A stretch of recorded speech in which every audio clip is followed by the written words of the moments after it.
The Unplayable Podcast is proudly presented by Qantas, the official podcast partner and the official airline partner of Cricket Australia.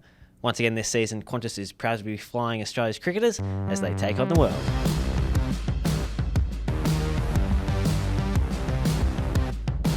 This is the Unplayable Podcast, a great day if you're a fan of Australia, if you're a fan of South Australia, if you are South Australian, if you're a fan of Travis Head, all of the above, a great Dropping day pictures at the Adelaide Oval. Kissing. Louis Australia took their lead to 356. Travis Head, of course, hit another century as opener of this test team, and it just feels like Australia are that one step closer to retaining the urn. Do you like it when I try and interrupt your intro? Not really.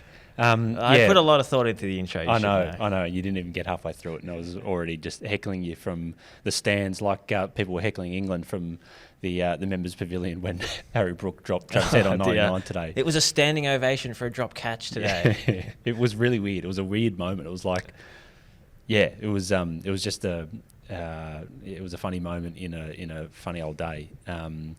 It felt like today, if it hadn't already, this was the kind of day that Bazball died, right? Like this. You're putting it in the grave? Well, I think it probably already was.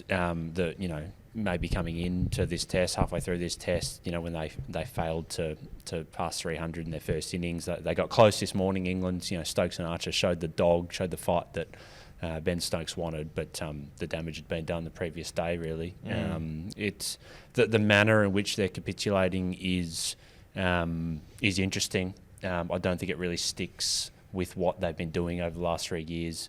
Their selection hasn't really stuck with what they've been doing over the last 3 years. It's time for the pylon, Josh. Let's begin it. All right, if you want to start there, we can definitely start there.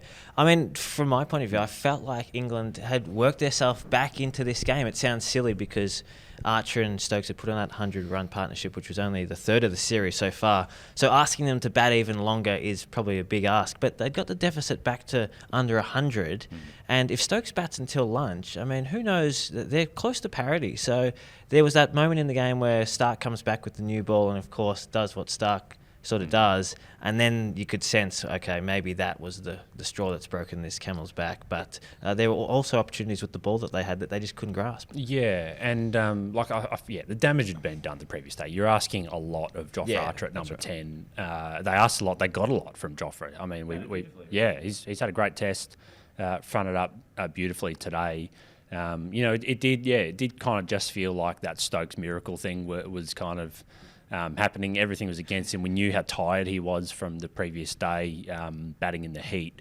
He's come back and was moving pretty well, was batting really well. I thought that first session, I think you had a pretty good stat that you among others, I don't know if you were the first person to uncover this, that I think his 50 today was 159 balls it took.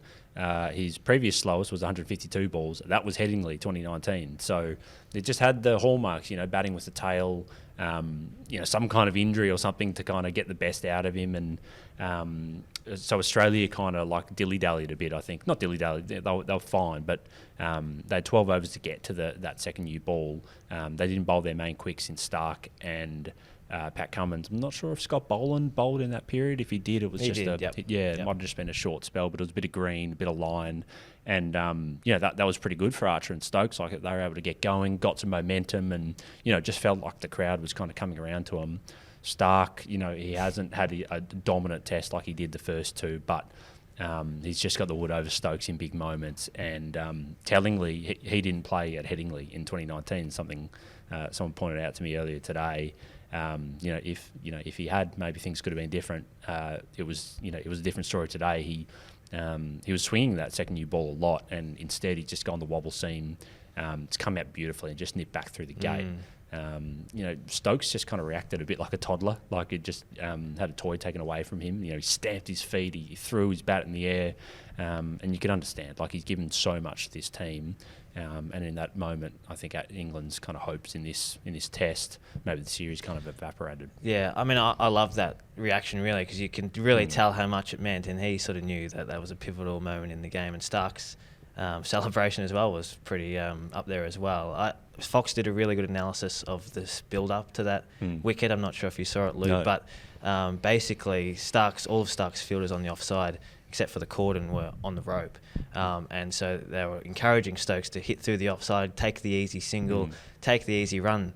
And in the end, he was trying to angle the bat and play more square than he should have. It went through the gate. And of the 12 dismissals that Starc has bowled Stokes, of the 12 times he's dismissed Stokes, he's bowled him 6 times. So it's a pretty high percentage of rattling the stumps. Yeah, and I think the best one I've ever seen was going back to the 2019 World Cup, which was played before the Ashes.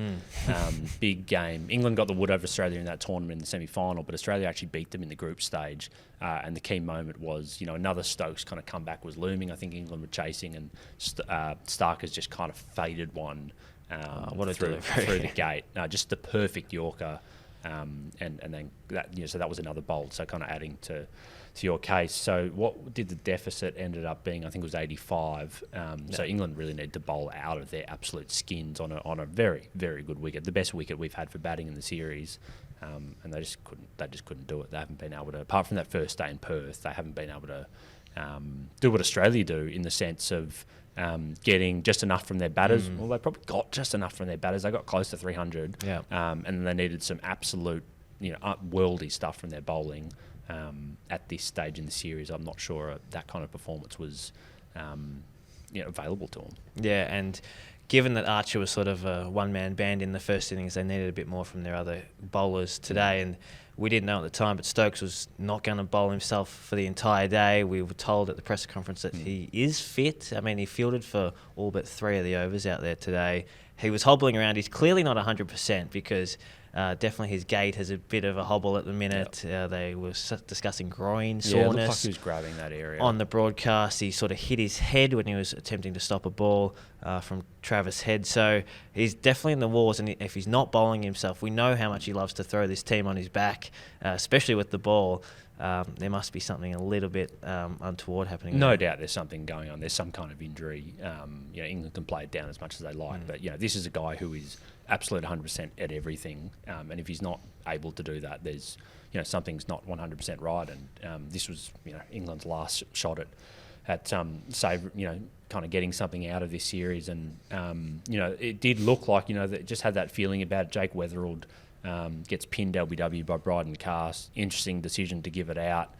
Even more interesting call not to review it. I've heard some people criticise Trav Head for not giving Jake a better steer on whether he should have reviewed that or not, whether that's unfair or not. I think probably some of it's got to fall on Weatherald himself. Like when a ball pitches, and this is hard, it's so hard to figure out in the moment, especially if your partner's kind of saying, I think you're probably out. But unless the ball hits you on the shin or really full from a right arm bowler bowling over the wicket, there's a good chance it's pitched outside leg. You got 3 reviews. He's one of their top 7 batters. He would have been entitled to use it. You get the sense that he was on our podcast during the week, and he's still getting his feet under the desk, so to speak.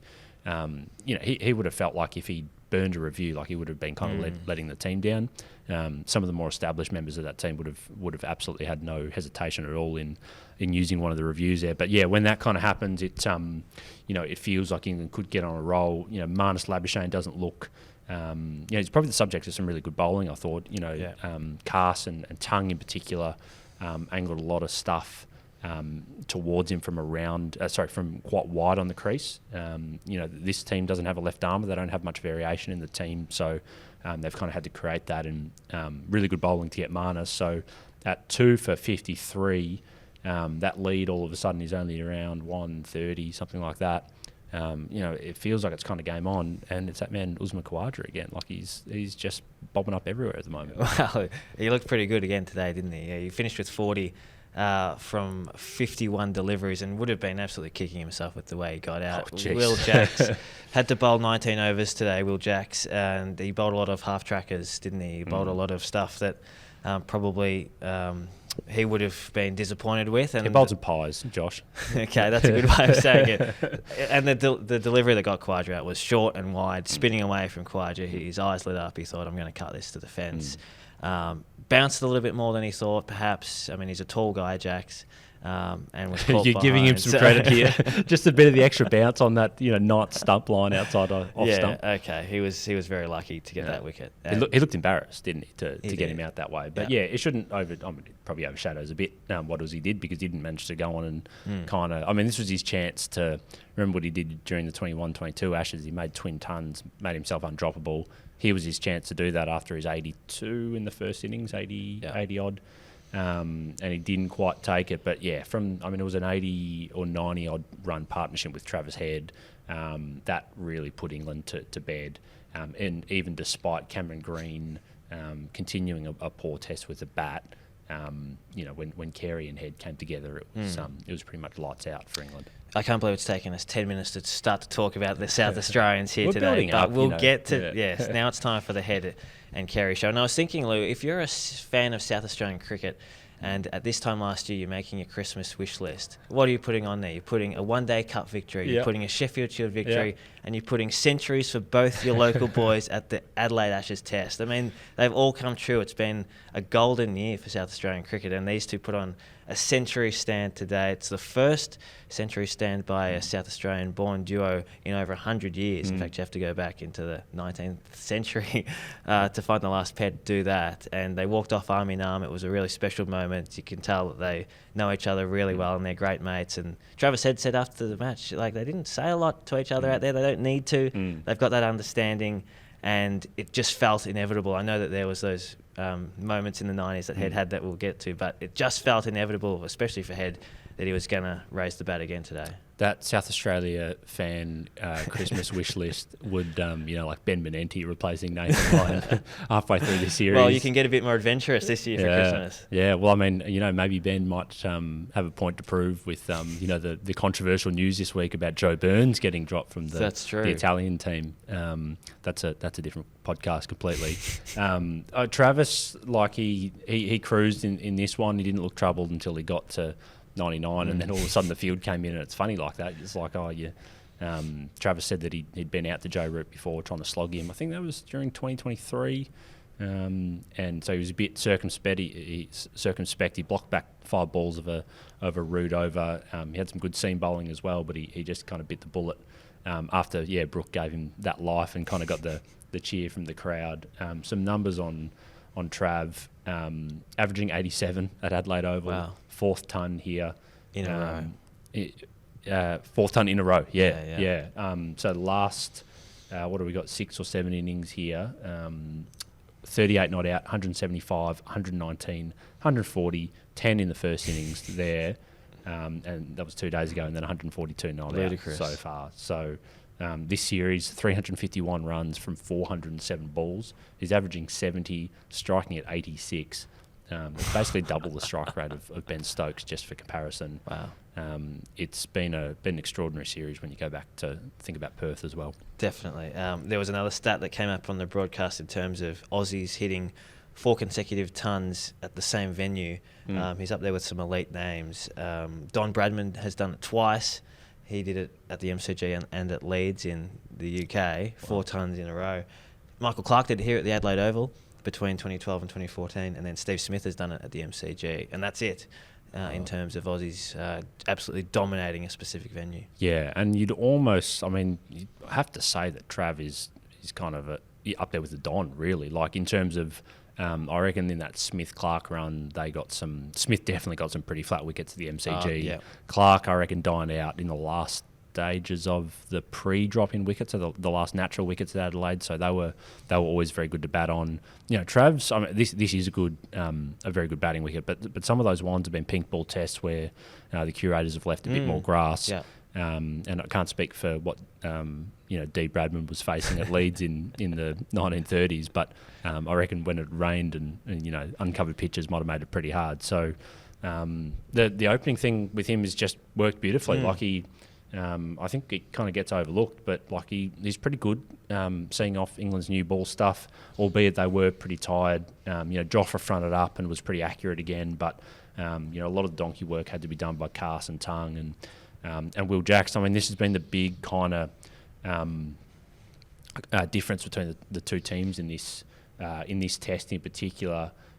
Jax has taken 3 for 212 from 39 overs. Wow. Nathan Lyon took 2 for 70 off 28 in the first innings. And he's just kind of allowed...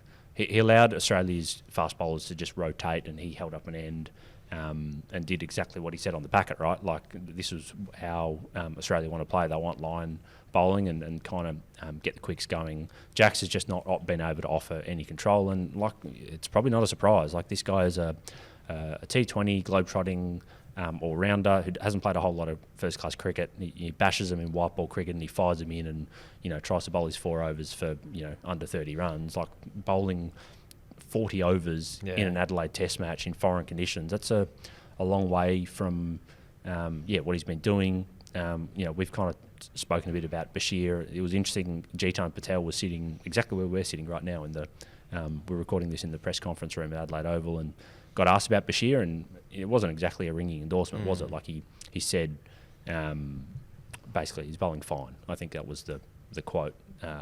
Fine is not going to win you an Ashes test, or you're going to be selected in an Ashes test. So, that's probably maybe number 6 or 7 on England's list of problems. Their batting, which we've talked about, is probably number 1, and number 2 and number 3. Sorry, I really brought down the mood of that when we were talking about Travis Head and Alex Carey. That's okay. We know England have had to cycle through the plans to Travis Head this series, given how dominant he's been. And today, found it a little bit surprising that they started with such little coverage in that backward point sort of area. And Travis Head said in the press conference just how that allowed him to get himself into the game by running the ball into that area. They didn't change it to a heavy offside field, and they changed it to a heavy leg side field. But the one thing that I really found surprising, Lou, was his head-to-head, pardon the pun, against Jofra Archer. Now, Head faced 196 balls today, only 15 from Jofra. So Jofra's bowled 2 5-over spells today, and that's it. There were 2 hours in between his 2 spells, and we know that he likes to bowl these long spells because he's so economical, I suppose, and he gets into his rhythm. Yeah. So you want him to have the best chance. But when you're only bowling 2 spells and you're allowing such a dangerous play to get away with the game, is that a missed chance for England there? Yeah, potentially. Like, a bit of, I don't have too much. It's hard to criticise Jofra. Like, he showed so much fight with the bat. I reckon that probably would have taken a fair bit out of him. Like, he batted a fair bit on that hot day yesterday. He's ended up facing 105 balls. He's coming off, just checking the first innings scorecard, he bowled more overs than anyone in the first innings, and has had to bowl on every day of this series. That was another point that Patel made, that you sometimes forget when you're not in the thick of it, helping these guys prepare every day. Like, it's a big physical ask, even if you only have to bowl a few overs on a morning like they did yesterday. Like, just the physical act of getting up and warming up and all that, as opposed to your batters batting for a nice, day and a half, putting your feet up, getting in the ice bath, and all that kind of thing. That could really take a lot out of you. So, I certainly wasn't having a go at Archer. I'm just saying, was there a way stop having a go at Jofra Archer, mate? They could have shuffled the deck chairs a bit to ensure that he had more cracks at Head. Yeah, so maybe you go for like 3 spells of 4, and then it ends up bowling 12 overs. Yeah, I think you're 100% right. Leaving the offside open, definitely a miss, especially when the point you made about Stokes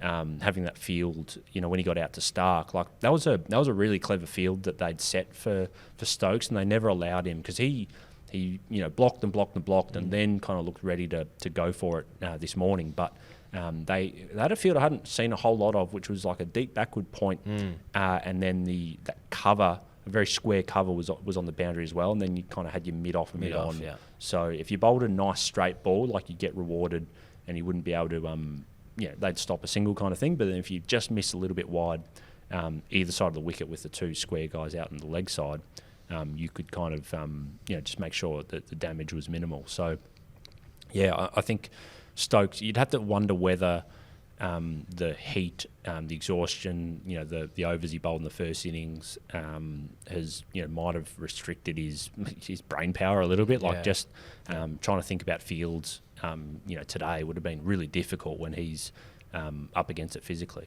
Yeah, absolutely. And then in the background, of course, is Alex Carey, who notched another half century following on from his 106 in the first innings. Feel like he didn't get a lot of attention today, given what was going on at the other end.